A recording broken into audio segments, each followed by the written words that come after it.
Everyone, and welcome. I am Liza Bernard from the Norwich Bookstore, but obviously hosting this from home. The bookstore is now open for browsing by appointment, and of course, we're happy to take your orders by phone or email or via our website. And we're doing porch pickup, or we're mailing a lot of books out. So keep those orders coming, please. So few technical notes for tonight. We're asking everyone in the audience to keep their audio mute and their video off, so there's not a lot of distraction.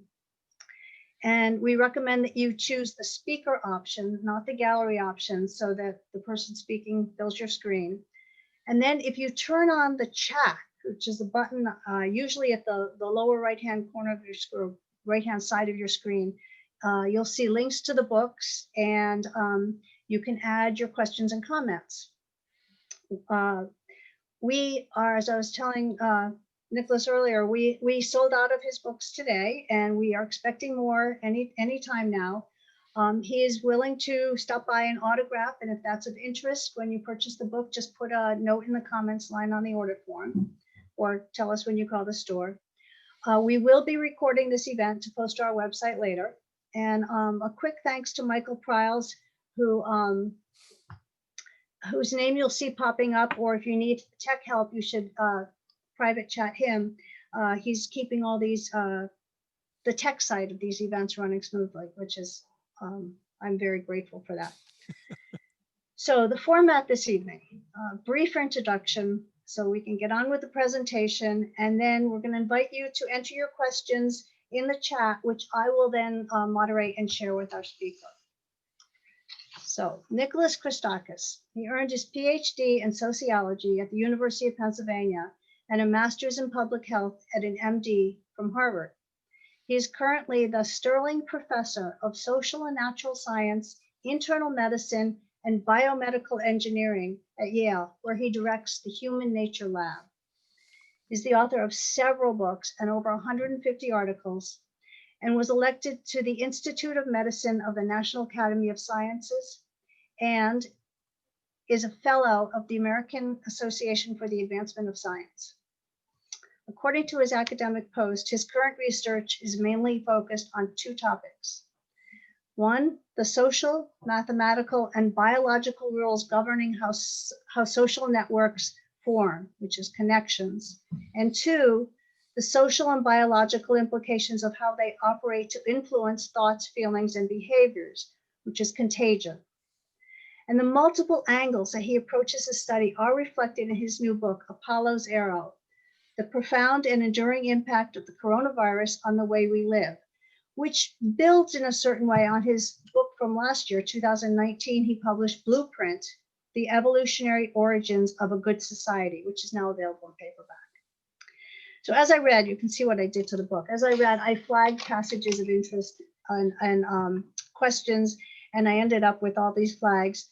And I have to start with a spoiler alert that even given the topic of his focus, human nature, the coronavirus, the current state of affairs in our country, Nicholas Christakis is an optimist. So without further ado, I'm going to turn the evening over to you.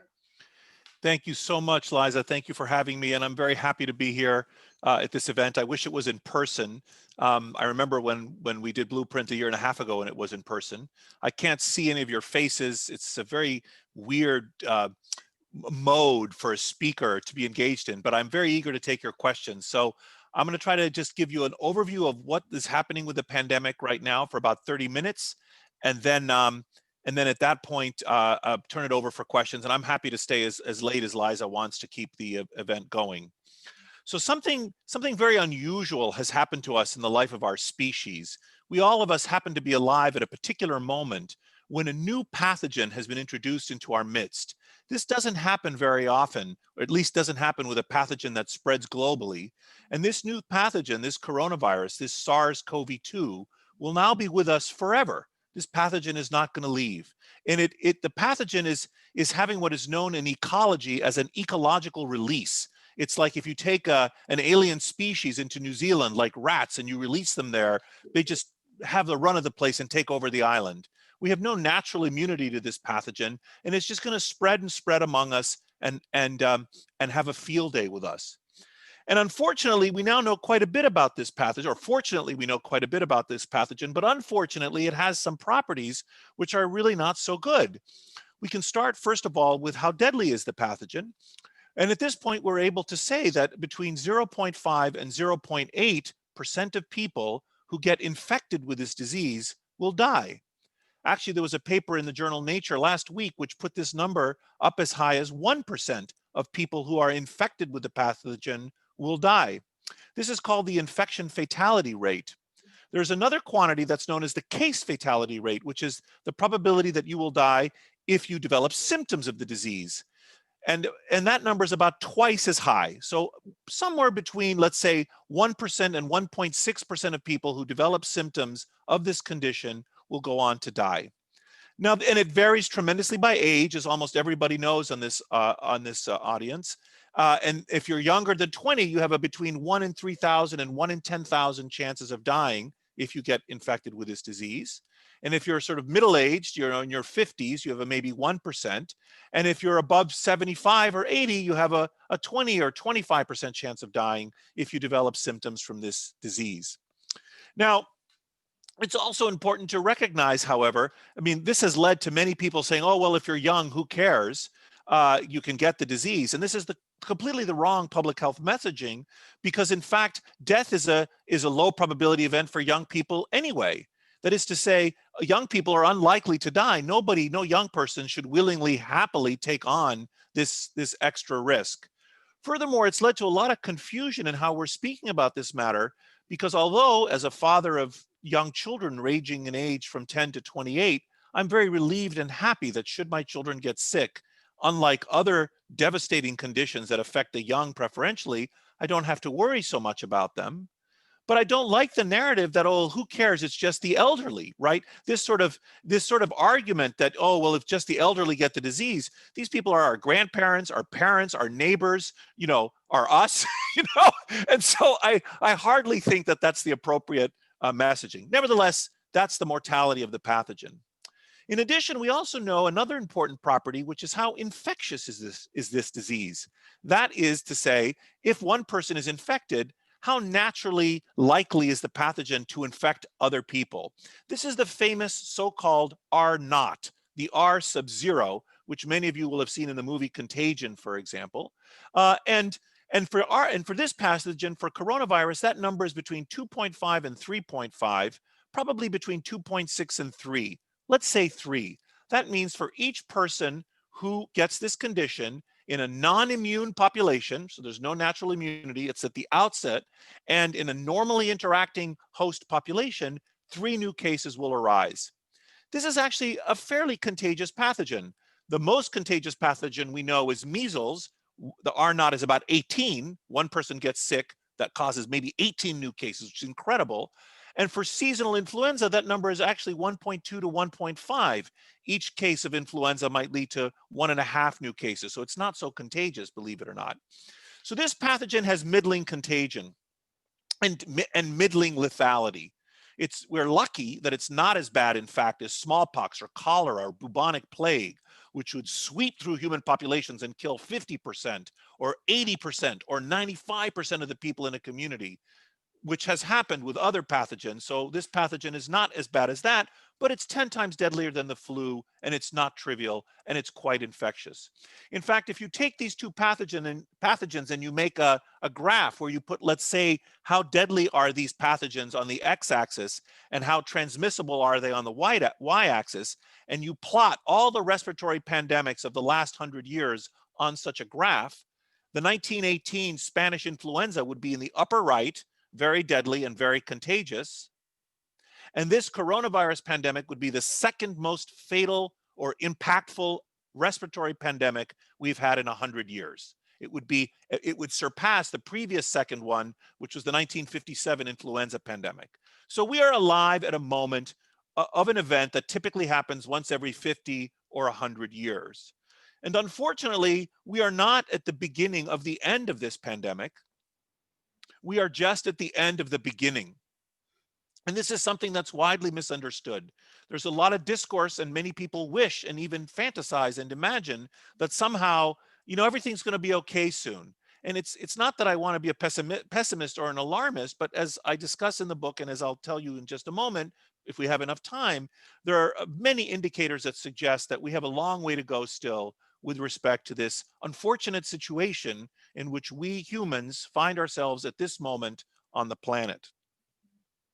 Now, one of the things that I also think it's important in terms of framing of what's happening is that while this particular way we have come to live in the time of the COVID-19 pandemic, where our economy has cratered, where we're all living apart, where we have fear, where we have grief and sadness, all of these features which are disruptive to us, while all of this may feel alien and unnatural, it's actually neither of those things, because plagues are a part of the human experience.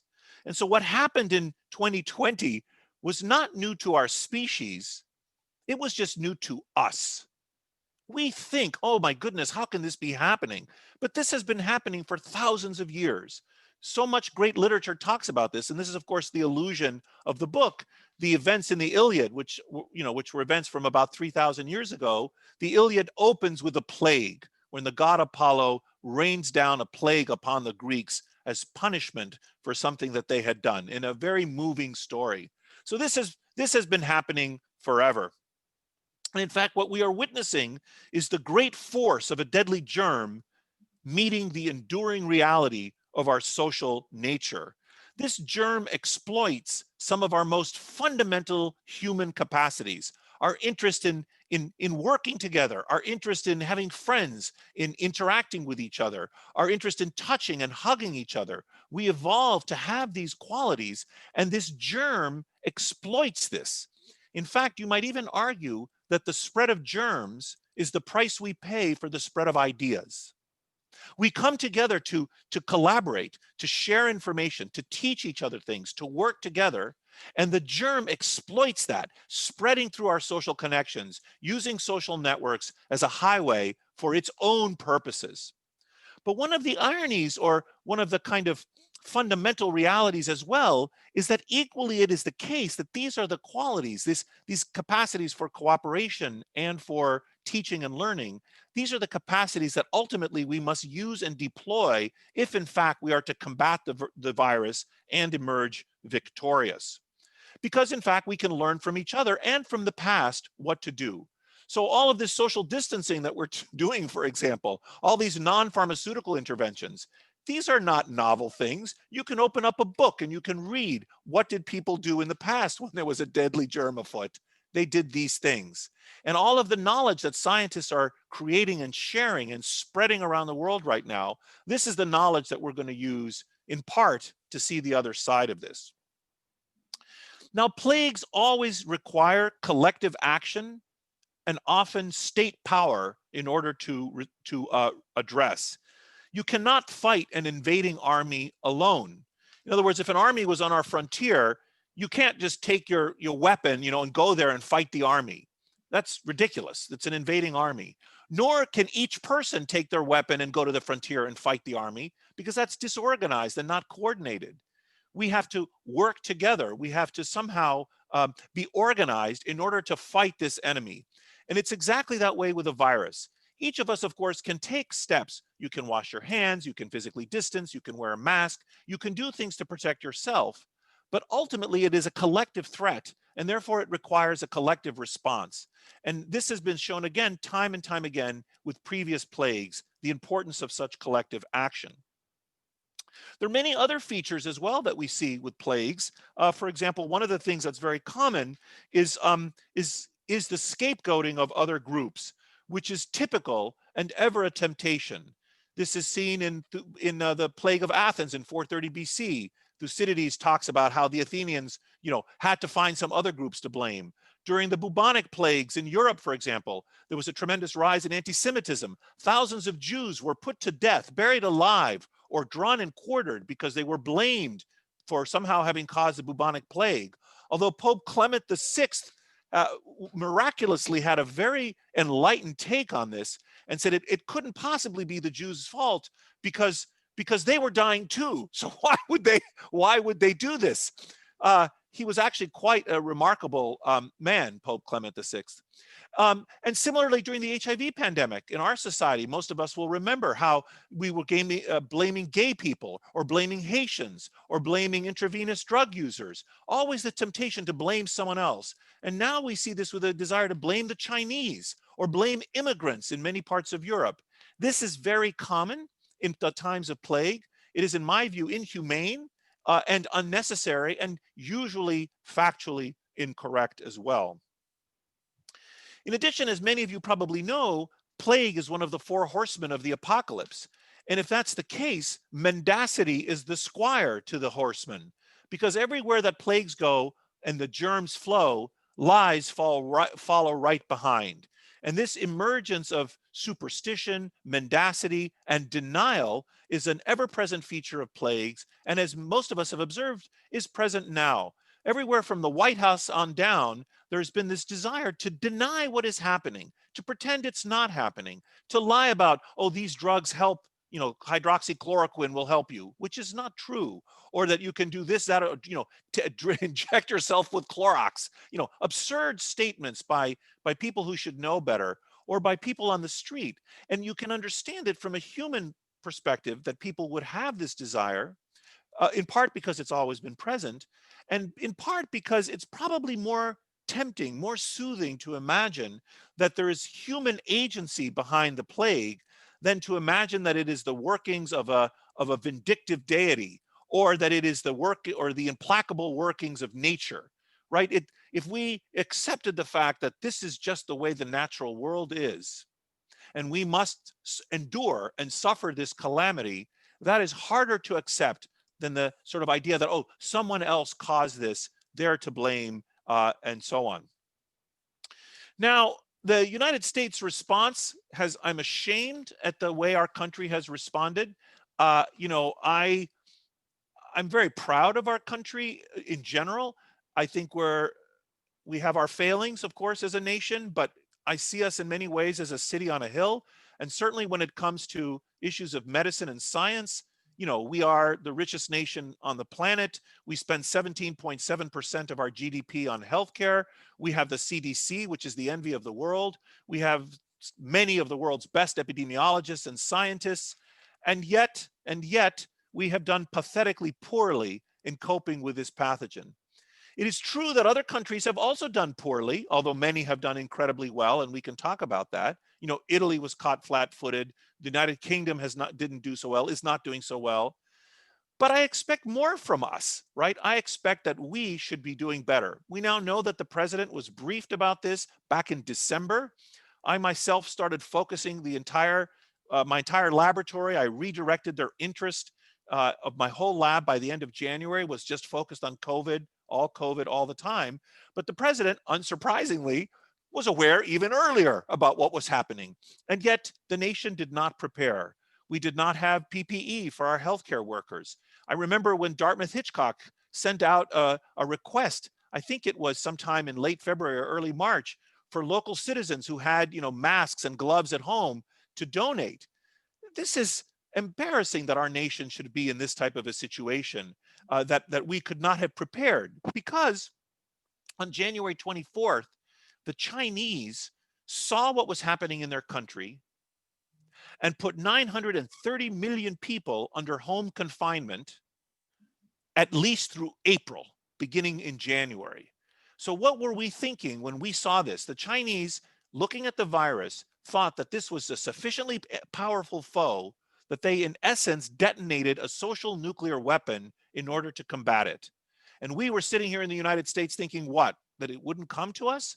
Even when it struck Italy in March or February, late February, we were still like, what? Thinking we would escape unscathed? So our response as a nation, unfortunately, was not good. We missed the opportunity to prepare, to develop testing capacity, and in some ways, most importantly, to prepare the public. Because a very important part of public health response is public health messaging and public health education.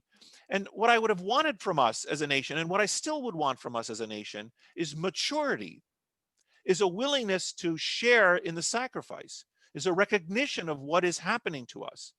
Because we have to accept what is happening. We have to work together to fight this virus. And we will see the other side of it, as I'll talk about in just a moment.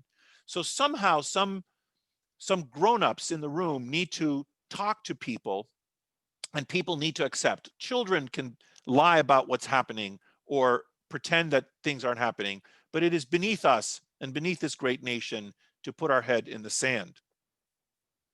Now, it's quite clear what we have to do, at least initially. Oh, and there's been an undue politicization of much of the response, which I also discuss in the book, and which, I don't think has made a lot of sense. In other countries, mask wearing, for example, was not seen as a political act. How and why it came to be seen as a political act in the United States is itself sort of interesting. We had, actually, believe it or not, the same exact arguments as a nation in 1918. There were anti-masking leagues and people that were, government orders about wearing masks, and people who saw it as a mark of freedom. But remember, the reason you are wearing a mask is not to protect yourself, it's to protect others. It's like the same reason we regulate why you don't, you drive on the right of the highway. We don't let you drive on any part of the highway you want. We say, no, you got to drive on the right to protect other people. Or we regulate speeding, not so much so that you don't speed and crash your car and kill yourself, although we are interested in that. We don't want you to crash your car and kill someone else. It's the same with mask wearing. We want people to wear masks to stop them from transmitting the disease to other people. And in Vermont, actually, we've done quite a good job of that, I have to say, and we're lucky, on the national level, that we happen to be able to behave better, or get lucky as well, which is another topic we can discuss, but the combination of which is we're able to have a bit more normal life than many other parts of the country. A further point that we're going to have to come to grips with is that when a deadly germ is spreading, there is no life without risk. And all of you are probably experiencing this right now. You're trying to decide, should your college-age kids come home for Thanksgiving? What's the risk? Should you take your small children to school? What's the risk? If you want to go and have a dinner party with your friends, is it worth the risk? Everything you take, every action, should you go get some health care? What's the risk? And the problem is that there is no way to eliminate the risk. So it's all going to be relative. You can reduce it, and you should reduce it. And there are things you can do to reduce it, but there's nothing you can do to completely eliminate the risk, except to withdraw entirely from society and live as a hermit, which is very difficult, although that's not impossible either. So maturity and wisdom is going to be required of us during our time in the crucible, when this once in a century event is occurring. There are going to be multiple waves of this. This has been foreseen by all experts since February. There's nothing surprising about the second wave that's striking us now. There will also be a third wave a year from now, and probably a fourth wave, each wave damping down and probably getting better and better as this germ settles in. Of course, if we invent a vaccine, the wave will still exist. This third wave will occur in a year, but the amplitude will be much lower. This has to do with the seasonality of human interactions and the germ too, which we can talk about. And this current second wave that we're having, it's unclear if it will be just as bad as the first wave or worse. In the 1918 pandemic, the second wave was 4 times as deadly as the first wave. That also has an interesting story as to why that might have been. I don't think that's going to happen with this one. I think it might be twice as bad at most, but certainly I think it will be just as bad. We've had about 230,000 Americans die so far. I think in reality, probably 300,000 have died using a method known as the excess death computation. So there are 230,000 Americans we know have died of coronavirus, but there are more than that. Some of you may have heard, stories like, well, what if a person had a heart disease and then died of coronavirus? Is it really fair to treat them as having died with coronavirus? Well, what if you have diabetes and you die in a car accident? We think you died in a car accident. We don't treat you as if you had died of diabetes. This is completely the wrong way of thinking about this. Those people would not have died but for the presence of the coronavirus. So we're talking about the excess deaths, the extra deaths that are being imposed on our society. We've already surpassed 300,000 according to reliable estimates. We will surely surpass 500,000. And we may see as many as 1 million deaths in the United States. It'll be between 500,000 and 1 million before this epidemic eventually ends. So this will be the leading killer on an annualized basis in our society. It just is. What do we do? Well, we have to continue the non-pharmaceutical interventions. We're going to have periodic school closures, gathering bans, mask wearing, extra hygiene. All of these things we're going to have to do while we scramble to invent a vaccine and medicines. Although I don't think the medicines, for a variety of medical reasons, I don't think the medicines, while we will have some medicines like dexamethasone, which will help lower the mortality, we're not going to get like some kind of panacea, some drug that will cure this condition for a host of reasons. But we are almost certainly going to have a vaccine. I think the vaccine is, or more than one vaccine, is likely to be invented in 2021, but it'll take about a year for the vaccine to be manufactured, distributed, and most importantly, accepted by the American people. And so it's probably 2022 before we have widespread implementation of vaccination for a variety of reasons. Meanwhile, the germ is still going to spread. And as it continues to spread, we are eventually going to reach a threshold known as the herd immunity threshold. This is the fraction of people in a population, the ultimate attack rate, such that when that number of people has been infected, the germ has difficulty spreading any further because it can't find some susceptible person to spread to. If you're infected with a germ and everyone around you is already immune, or most people around you are already immune, you can't give it to anyone. So that means that herd immunity is a percentage of people that is infected that that confers on the group some kind of immunity, even if not every individual within it is immune. And I can explain this more, and we can talk during the Q&A if you want. But for a variety of reasons, my laboratory and other labs estimate that the percentage, the ultimate attack rate for this pathogen will be probably about 45%. The numerical estimates based on the R0 of 3 are about 60 to 70%, but you actually have to reduce that percentage, which is good news, given some network science ideas, which is discussed in the book. But anyway, ultimately, we're going to get to about 40 or 50% of Americans need to get this pathogen if our exit is going to be through herd immunity. And right now, only about 10 to 11% of Americans have been exposed to the pathogen. So again, we have some distance to go. But either way, by 2022, we're going to have the biological and epidemiological impact of the germ behind us. So I call this the immediate pandemic period. But then it's not like we're going to sort of miraculously go back to business, because we're going to then be recovering from the social, psychological, and economic impact of the pandemic. And if you look at previous plagues, this typically takes people 1 or 2 years. It's not like once we reach this threshold in 2022, all of you are just going to go back, take off your masks and go to the airport and go out to crowded restaurants. People are going to be gun shy, and businesses will have gone out of business. You know, they're going to have to be recapitalized and reestablished and hire workers. So all of this is going to take some time. So I think it will be, and I call that the intermediate pandemic period. And then in 2024, we're going to reach what I call the post-pandemic period, when our lives will basically return to normal, but with some persistent changes that were forced on us by the epidemic. It'll be a little bit like the Roaring 20s after the 1918 pandemic. I think during this initial period, like in all times of plague, religiosity has gone up, abstemiousness has gone up, people are conserving their money, there's a lot of risk avoidance. But beginning in 2024, all those trends will reverse. You know, I think religiosity will go down again. There'll be a joie de vivre. There'll be spending, liberal spending. I think people will relentlessly seek out social interactions, you know, in nightclubs and in restaurants and in sporting events and political rallies. I think there'll be sexual licentiousness. One of the reviews of my book said, you know, here's hoping that that's what happens. But the point is that we're going to get to 2024, and I think things are going to return to normal at roughly around then.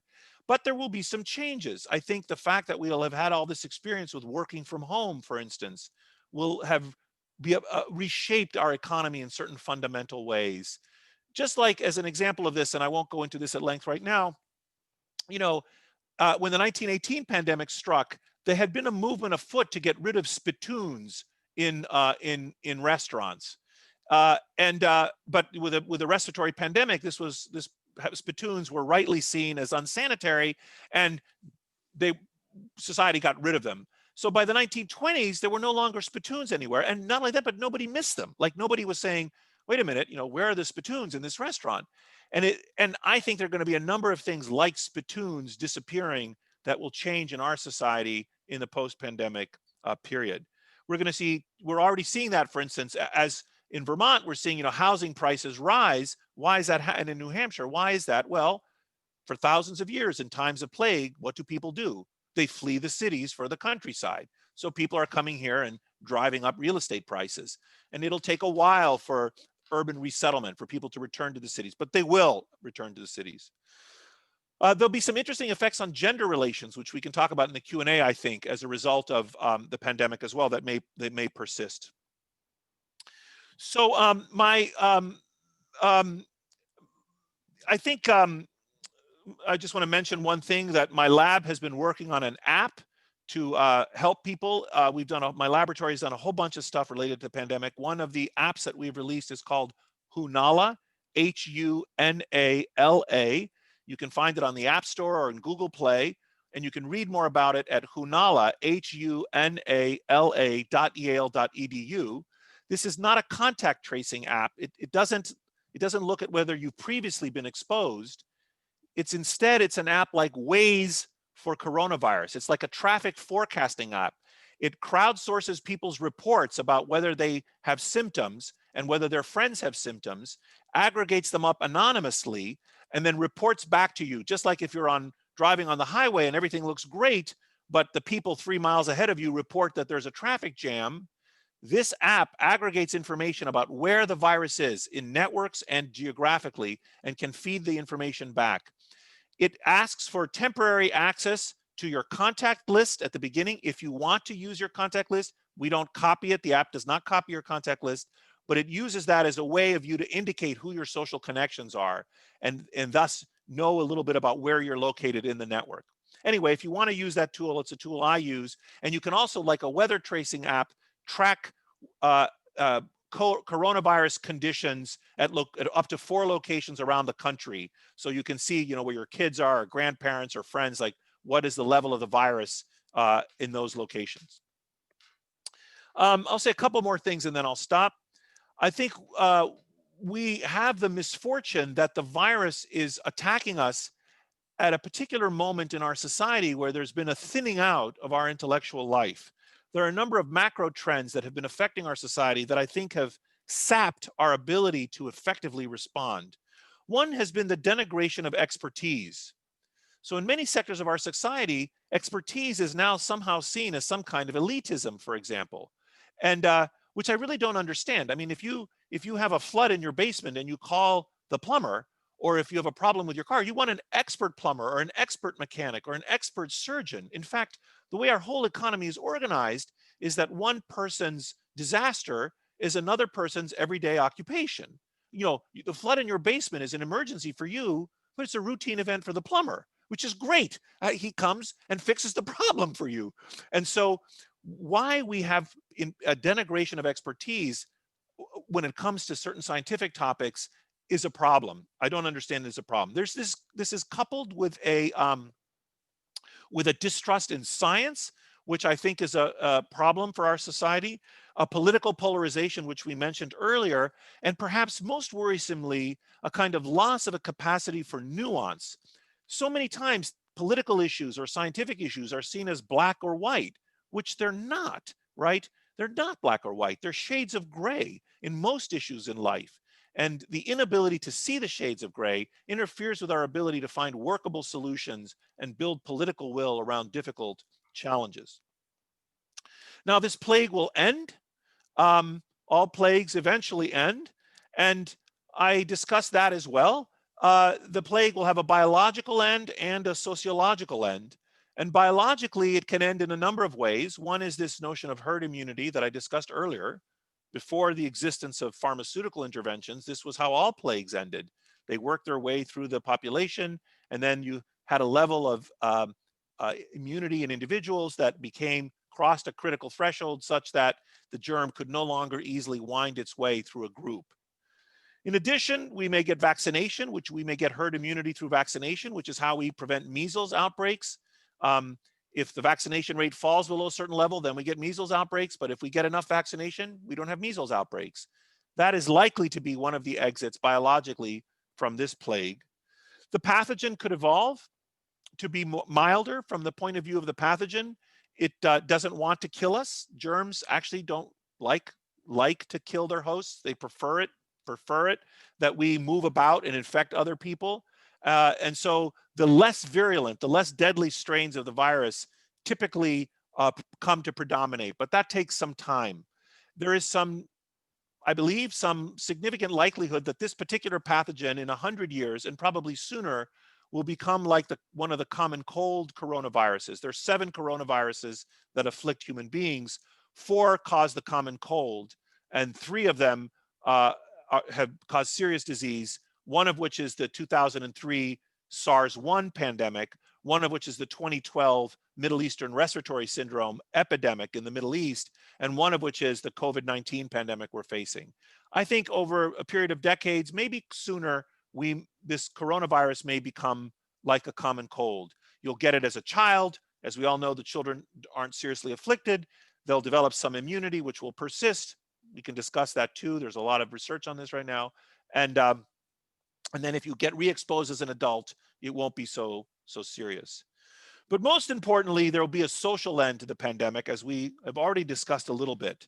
At some point, we're going to see the other side of this, because epidemics have social and not just biological lives. Thank you. Okay, well, thank you. I'm going to invite people. Some people didn't hear that it's time to put questions in the chat box, and I will share them. And we have one popped up already. It says 2024. I'm a Northern Vermonter whose only painful pandemic loss is the absence of direct interaction with my daughters and their children in DC and London. I'd like to believe I will see them again in 2022. Question, can you help me quantify the reduction of risk to a 70-year-old in 2022? Such reduction due to a possible vaccine and therapeutics, and otherwise, if the risk reduction is only modest, I wonder whether I should decide now to take my chances. Yes, that's a very human question, and it's the kind of question many of us will be asking. Unless we have a very safe and very effective vaccine, which emerges and is released quickly, anything you do will involve some risk, and you'll have to decide whether to tolerate it. But if we have testing, and we haven't talked much about that, and we do have testing, if you have access to testing, and or if your children and grandchildren can quarantine, then you can see them quite safely. So there's clearly a scenario under which, for example, if there was a place for them to stay in your household, or they had a place for you to stay, and they could quarantine for 14 days and you could quarantine, then you can, with very low risk, it's still non-zero because these are all probabilistic. That 14-day horizon comes from a distribution. Even at 14 days, 2.5% of people still could transmit the virus. In my household, we use 11.5 days as a quarantine when the risk has come down to 5%. You can't, there's still some tail risk. But anyway, you could do that, or you could couple it with testing or mask wearing, or still physical distancing from your family, even though you're in the same, let's say, compound or household with them. So there are things you can do to see them, and you don't necessarily have to wait, but there's no way, as far as I can tell, you can completely eliminate all risk in this situation. So there have been a couple of questions about, you briefly touched on a change in gender relationships, and there are a couple of questions about that in relation to the coronavirus. So what's happening is, in our society, most households are still heterosexual couples. Now, of course, there are homosexual couples, there are single parent households, but the great majority of households with children involve a heterosexual couple. And in most heterosexual couples, the man still earns more money than the woman on average. And also on average, women have a greater taste or preference for spending time with their children than men. Now, these are gross generalizations. It's really important that I not be misunderstood. But for the sake of argument, consider these, stereotypic facts, okay? So many, many millions of couples in our society right now are sitting around their kitchen table and saying, what should we do? The economy's tanking. The kids are staying home from school. And the husband, let's say, earns more money than the wife. And they make the decision that the wife will stay home with the kids and the husband will continue to participate in the labor market. This is happening in millions of families right now around the country. Now, each family is acting completely rationally from its own point of view. And it's not for any of us to tell them how they should or should not act with respect to stereotypic gender roles, but that's what they're doing. But if you add all that up to the population level, we're going to see a decline in women's labor market participation as a result. And some people forecast that we will lose 10 or 20 years of progress in women's labor market participation as a result of this. So that is to say, on the backside of this pandemic in 3 or 4 years, when we look at the landscape of women in the workforce, we're going to see this type of a change, which will take I think a significant amount of time to unwind. So building on that question, there are socioeconomic disparities in place before the pandemic, but it has really turned the spotlight on them. How can we address these now and moving forward? So there's a fascinating way in which a germ is an equal opportunity killer, right? I mean, the germ doesn't discriminate. It doesn't care whether you're rich or poor or black or white. It just kills us.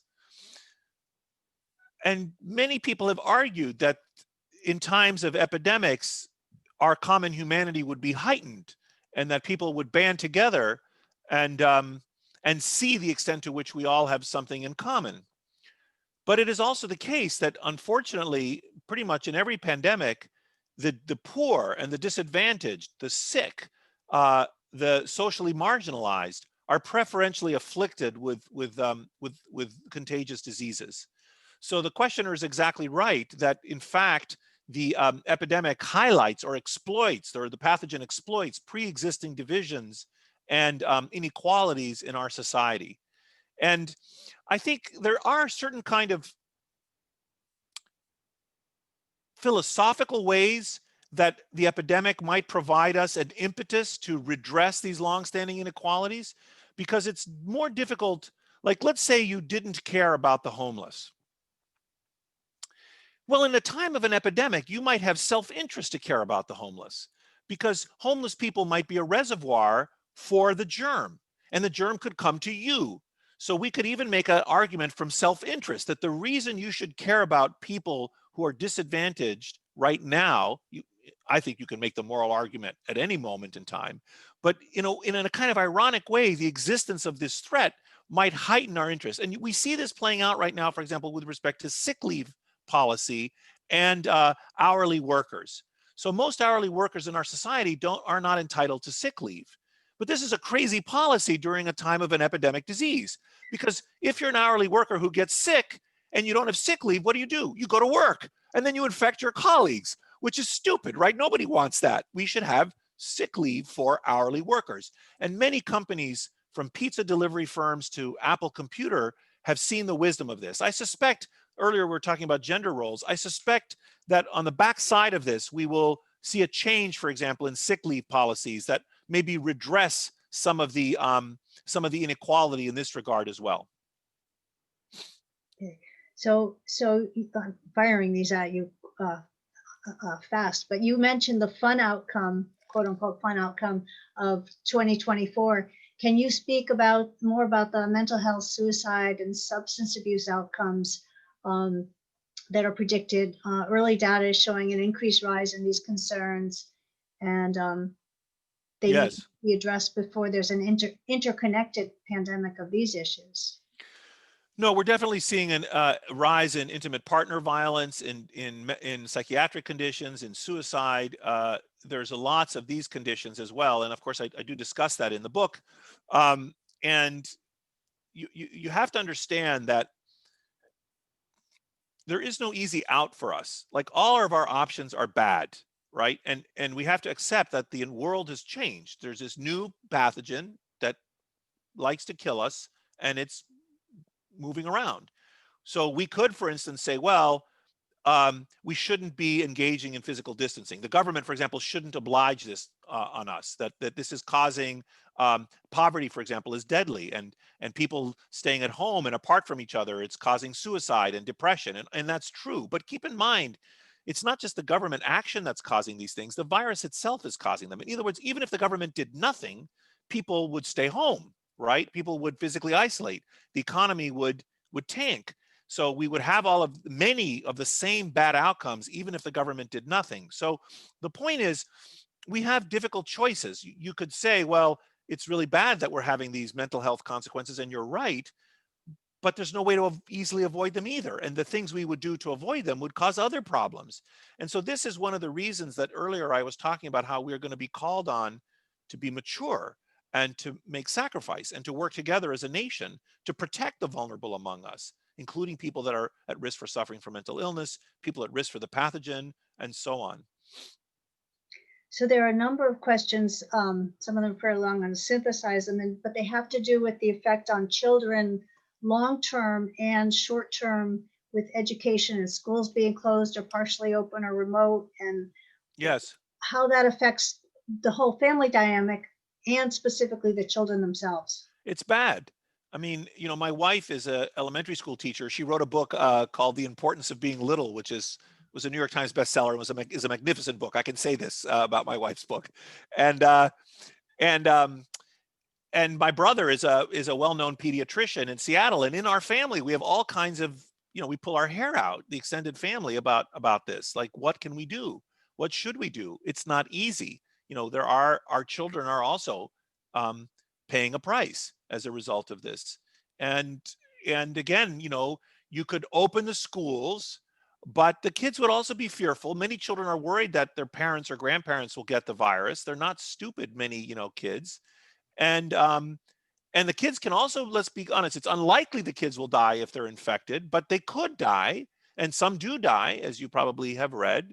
The kids can spread the virus roughly equally to adults. So if a child is infected, it can be as much of a vector. This is actually a very complicated area. Kids are shorter than adults, so when they expectorate, the germs fall down, they don't go up. So one of the reasons kids might be less infectious is simply that they're shorter. But kids have many more interactions with other people than adults do. So even though the per person transmission might be lower, the global, the little children might interact with more people and cause more secondary cases as a result of that. Anyway, when you average it all out, kids are about as contagious as adults, even though they're less likely to die. So the point is, there is no easy answer to the school problem. It's unfortunate that this is happening to our children, but we are alive at a time of a deadly pandemic. So somebody asked if there was any historical precedent for the move away from trust and expertise, and has any society ever moved this far away, and what turned the tide? Well, one of the interesting things is, during the bubonic plagues in Europe, you had a similar phenomenon, but a bit in reverse. So the manifest inability of political leaders, religious leaders, and doctors to stop the plague led to a loss of trust in those institutions. So some people argue that one of the inputs into the Reformation, was the priests were praying and yet nothing happened. So this really saps the confidence in the priesthood, in the priests at this time period. Same with the doctors. Doctors couldn't, they were dying. Actually, doctors were dying more than regular, more than lay people, which incidentally has also happened with this pandemic. Since time immemorial, healthcare workers have been at excess risk. And this is something else that I discuss in the book, and we can talk about if you're interested in. But anyway, so there was a loss of confidence in those institutions that followed the plague, whereas now I think we have a loss of confidence in certain institutions that preceded the plague. But I think there could be political changes in our society depending on how effective the government is. On the one hand, we could see a shift in politics to the left, because coordinated state action, a strong state, is required if in fact the epidemic gets worse, or if in fact we, let's say, don't invent a vaccine. So more and more people are dying, and finally Americans say, wait a minute, we need the police to stop, to clear pathways to the hospitals, and we need to have the government take over the manufacturing of PPE, and we need all this state action to protect ourselves. So on the one hand, you might see that might provide a greater role of the public sector, for example, in our economy. On the other hand, if it's incompetent, you'll see a loss of confidence in the state. So I don't know. It's difficult for me to forecast exactly how this will play out. But I do think there will be political implications. Like historians looking back in 10 or certainly in 100 years or 50 years will see that this epidemic was of a sufficient magnitude that it had some political implications. Anyway, I meandered around your question. I don't think I nailed it, but that's my answer for now. There's more in the book. Yeah, there's a lot more in the book. So the next question is the trade-off between non-pharmaceutical interventions and economic activity. Is it a real trade-off or is it a false choice? And the questioner goes on to say, as of a month or so ago, rapid antigen testing was meant to set us free, and now we hear much less on this. What's your take? I think if we had widespread testing and if everyone wore their masks, we could more rapidly stand up our economy. We couldn't get fully back to where we were, but we could do so much better. And I think the fact that in Vermont people are wearing their masks is helping us enormously, honestly. I really do. I think we also got lucky. We're a rural state. There's a kind of civic, sort of flinty New England civic kind of culture here that I think is helping us in this type of a situation.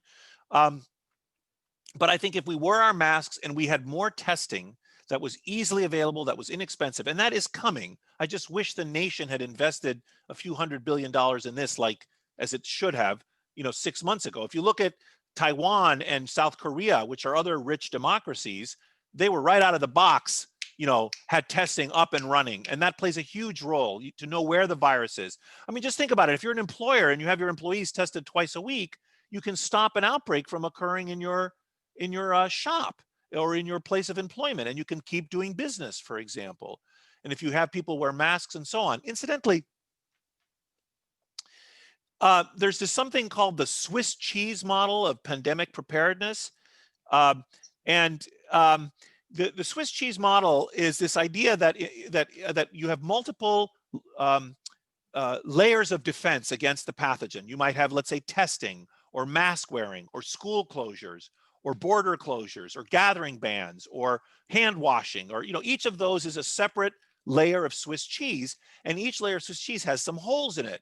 So it's good but not perfect. The virus could still get through the piece of Swiss cheese by coming through a hole.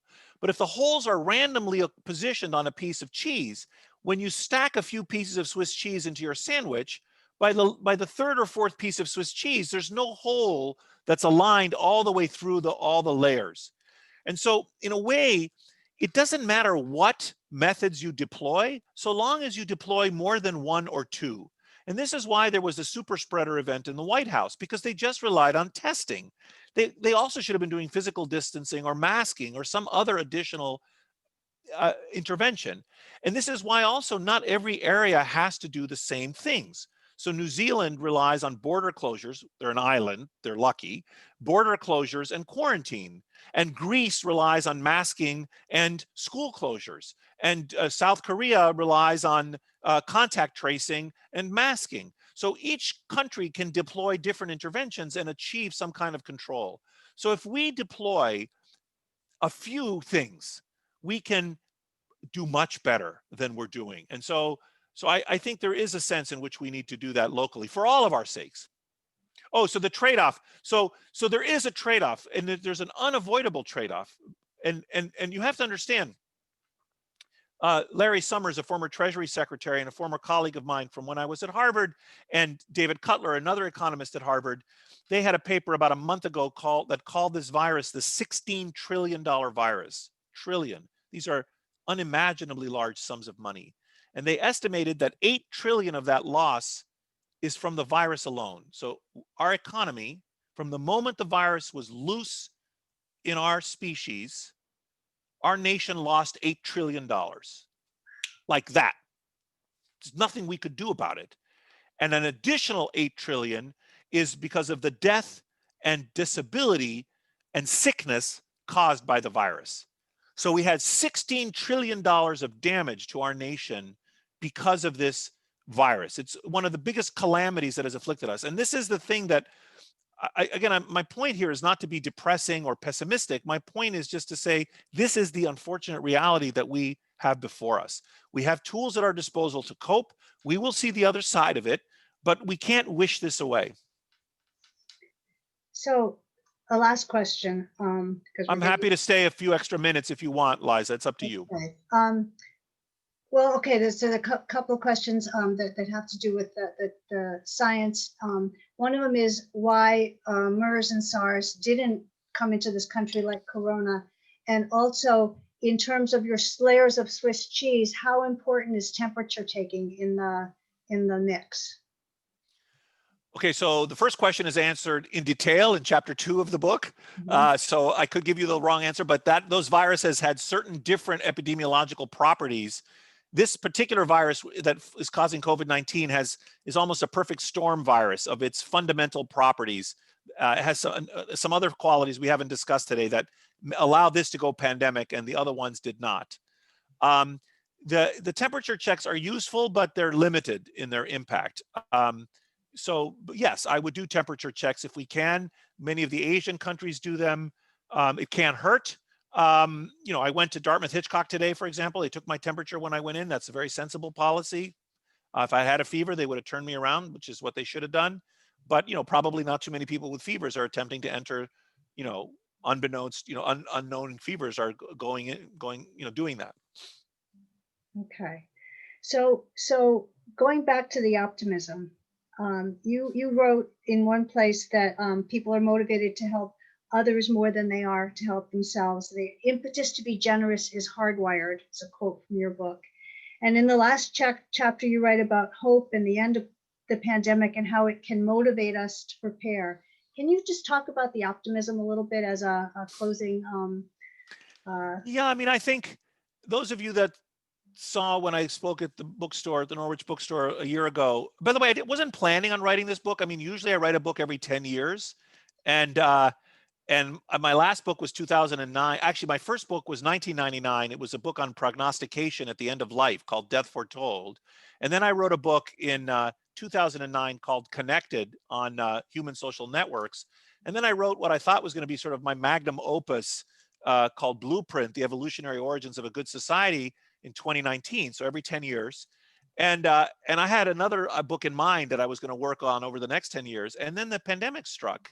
And for various reasons, I thought I wanted to help, honestly. I wanted to help Americans sort of understand what was happening. And I had a lot of training and experience with respect to these issues. And I decided to try to write the book. And I sat down at my desk on about March 15th. And I worked 12 hours a day for 120 days in a row. I delivered the book to the publisher July 20th. And then there was some editing and manufacturing, and they produced the book in like what was for them record time, which is like 6 weeks. So the book was physically produced by the first week in October. So I gave it to them at the end of July. So they had August and September to do their part. And then then it was distributed, and now you guys can get it. So, and I forgot why I'm telling you this story about writing the book. Hope and hope. Yeah, forward. thank you. So one of the themes in my, this is a joke in my family, that I'm an optimist. I am an optimist, and I'm not only just characterologically an optimist, but I am philosophically an optimist. In other words, I'm deeply impressed with wonderful qualities of human beings, which is the focus of Blueprint, which is our ability to love each other and cooperate with each other and befriend each other and share knowledge with each other. These are amazing qualities that we have that are actually relatively rare in the animal kingdom. They do occur in certain other animals, and I discuss that in Blueprint, but they're relatively rare. Most animals don't do these things, but we do, and they're amazing things about us. And so my source of my hope and optimism is that we are going to use the biological and social tools at our disposal, and we're going to use them effectively to beat the germ. And we will do that. I'm certain of that. We will get our act together, and we will see the other side of this. Okay, well, we'll take you at your word, Nicholas. That's hopeful and necessary. We're going to close this down. We're really glad you were able to join us tonight, everybody. And Nicholas, thank you for giving us a small taste of all of the different parts of Apollo's Arrow. I think it's an important book for us now. It's very timely, and it will be important for a while. You can find the links to the books both on our website and in the chat. Call or email us. Let us know if you want a signed copy. And wear your mask, wash your hands, stay distant, and be safe. And thank you all very, very much. Much appreciated. Thank you. Good night. And we'll talk about a good time to sign.